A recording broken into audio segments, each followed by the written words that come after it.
As you've probably heard by now, the CDC and the White House has extended the eviction ban through the end of this year. If you're a landlord or a property manager, you should be in full-blown panic mode. Does this sound familiar? Social media is in an uproar over this mandate. We're going to break it down for you though, and we're going to find out the real truth and how bad it really is going to be for rental property owners. So stick around. Welcome to the Oak Road Properties channel, your one stop for all things rental property. All right, so let's jump right into this. We're going to look at two documents. First, we're going to look at the executive order that came out September 1st from the White House. This is the official executive order. The second document we're going to look at is the proposed, and I say proposed because it hasn't been signed yet, mandate from the CDC, which really details the eviction ban and who you can evict and when. All right, so the first thing we're going to look at is the White House presidential memo and executive order dated September 1st. What this order does is officially grant the Centers for Disease Control permission to halt evictions through December 31st of this year. It prohibits landlords from evicting residential tenants, so this has nothing to do with commercial tenants and anything like that, under certain conditions, and I can't stress the importance of that enough. This is not an all-out and total ban on residential evictions, but we'll get to the specifics of that in just a second, so stick with me.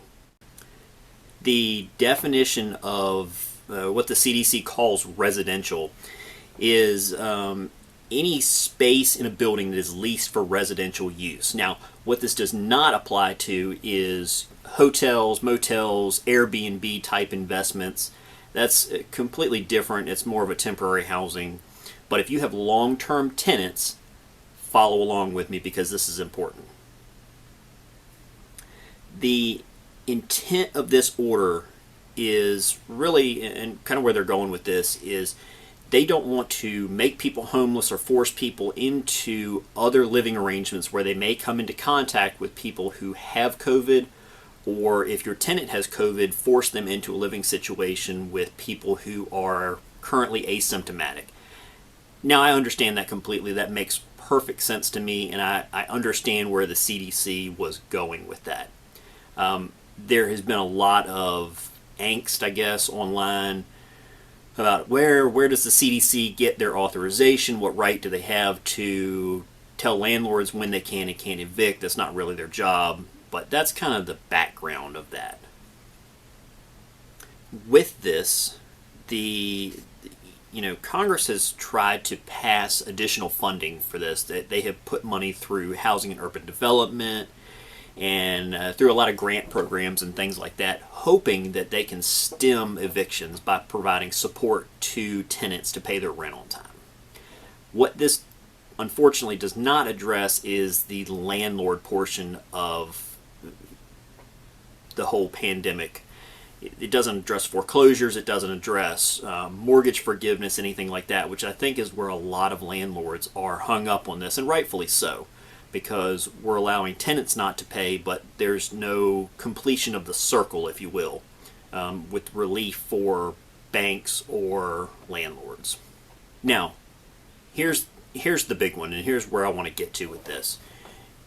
Landlords can still evict tenants for reasons other than non-payment related to COVID. So if your tenant violates the lease agreement, you still have the right to evict them under your current eviction guidelines in your state. Okay, let's flip back over to the CDC document. Now, this is kind of where the meat and potatoes comes in. This is 37 pages of documentation. There's a lot of fluff in here. There's a lot of repeated kind of things, but this is where your details of what your tenant has to do in order to take advantage of this eviction moratorium comes in. For those of you that are wondering where the CDC is kind of going with this, here's the quote from the CDC. This is straight out of the document, and this is kind of the background of what they believe the eviction ban is going to accomplish. So the other part of this, and this is stated in the document, and I'll read this to you. It says, under this order, a landlord owner of a residential property or other person with a legal right to pursue eviction or possessory action shall not evict any covered person from any residential property in any jurisdiction to which this order applies during the effective period of the order. Now, there's something to note here, that the previous moratorium that ended July 24th only covered residential properties that were backed by a federal loan, federal housing subsidy, things like that. And what that looked like was approximately 12 million rental units out of 42 million in the entire United States. Now, I understand there was some state bans and moratoriums, so the number is actually probably higher than that. However, that was just the old ban passed by Congress. So they go on to say that this order does not preclude state, federal, local authorities from implementing requirements that are greater than the ban. So again, we've already seen this in places like California and Washington and New York and things like that, where the local and state bans are actually higher than what the CDC and the White House are recommending. Here's the part where everybody's been kind of hung up on. There are some differing opinions and misinformation out there about, can you charge late fees, can you charge penalties, can you do a bunch of different things during this moratorium, how are we going to get our money back, what happens when the ban is over, things like that. So the CDC is pretty clear on that. This order does not relieve any individual of any obligation to pay rent, make a housing payment, or comply with any other obligation that the individual may have during a tenancy. So, you are well within your right to charge late fees, charge interest, to charge penalties on your tenant, just as you would and whatever is stated in your lease. All right, the other part of this is your tenant has to provide documentation from the CDC to you in order to take advantage of this moratorium. There is an addendum attached to the CDC documentation that the tenant has to fill out, and they have to certify and attest that they have met certain conditions.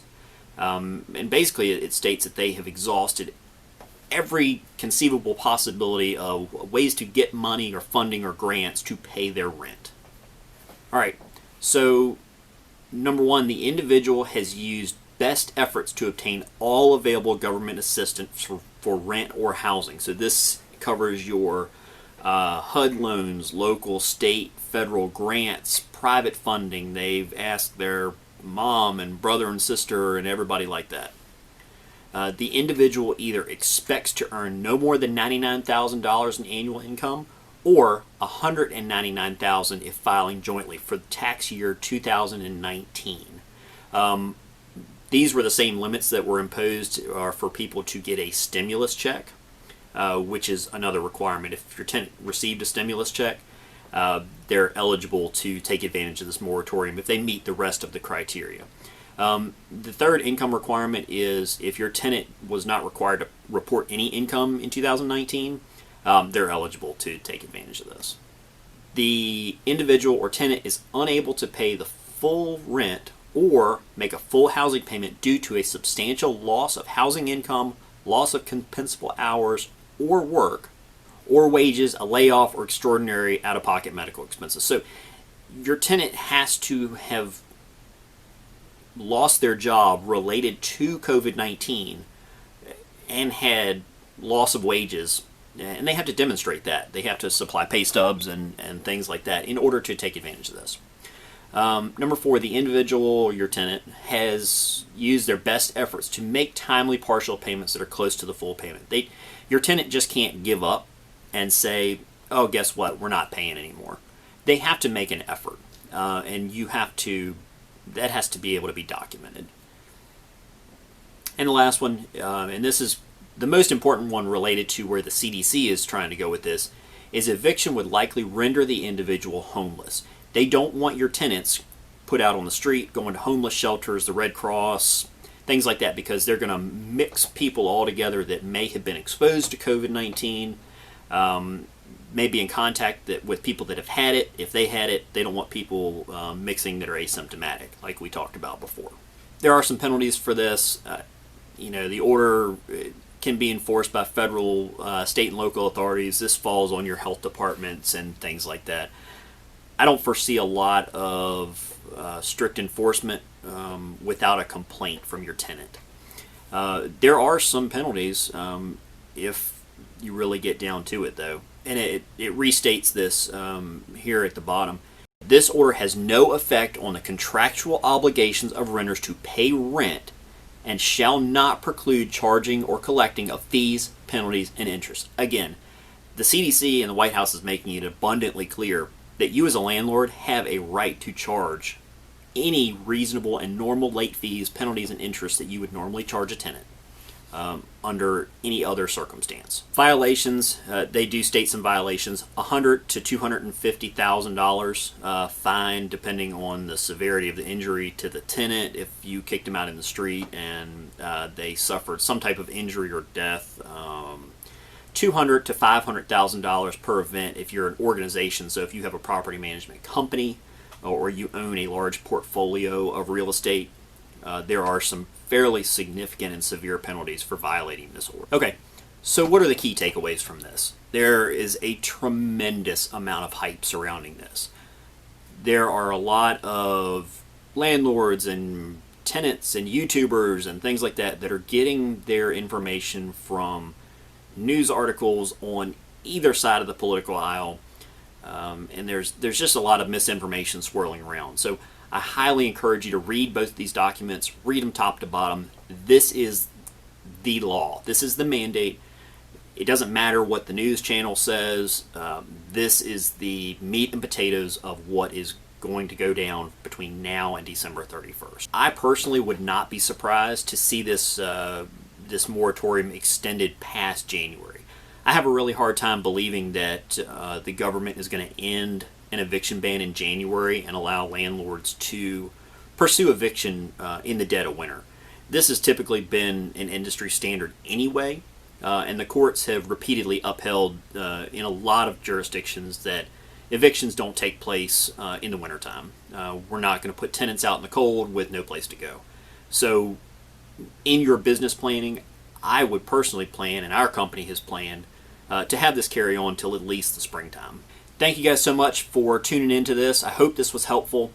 We will definitely be back on top of this if things change or as things progress towards the first of the year and maybe we see an extension. As always, if you found this content helpful, hit subscribe, hit the bell, let us notify you of when our new videos come out so that we can update you on this. Additionally, comment below. We want to hear your stories and what you've been dealing with as far as evictions and COVID-19, and share some stories with us because you know, we don't get to the other side of the country very often, unfortunately, and we just want to see what's going on with the landlord family out there. As always, happy landlording, and we will see you guys later.